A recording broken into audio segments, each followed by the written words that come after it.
Hey there, Magpie fans. This is Mark Diaz-Truman, creator of Our Last Best Hope.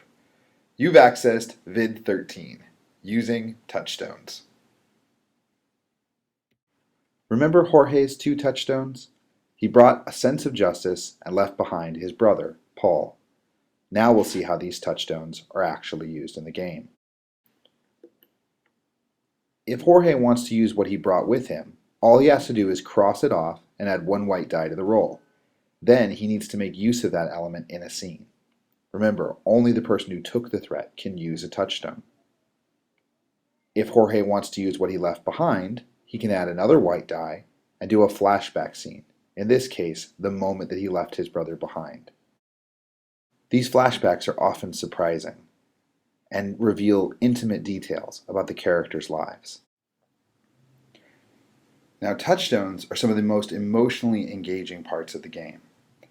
Often they're used in Act 2 when the crew is up against the wall and they don't have many white dice or story points left. Sometimes the touchstones are not personal. They're just a lucky rabbit's foot or a baseball that a crew member can throw across the room or rub for good luck right before risking it all against an alien invasion. But especially the touchstones that are flashbacks tend to get to the root of what the game's about. They're emotional and personal. For example, in one game I ran at RinCon, a convention in Tucson. One of the players decided that his touchstone would be leaving his daughter. Now, that he left his daughter behind was not unusual, and the scene played out very sweetly. One of the other players played his daughter and asked him where he was going. And he wasn't able to give a straight answer. How do you say, I'm flying in a rocket to a meteor to hopefully destroy it before it kills all life on Earth, to a 6-year-old? So he told her he was going on a trip and hoped that things would go well.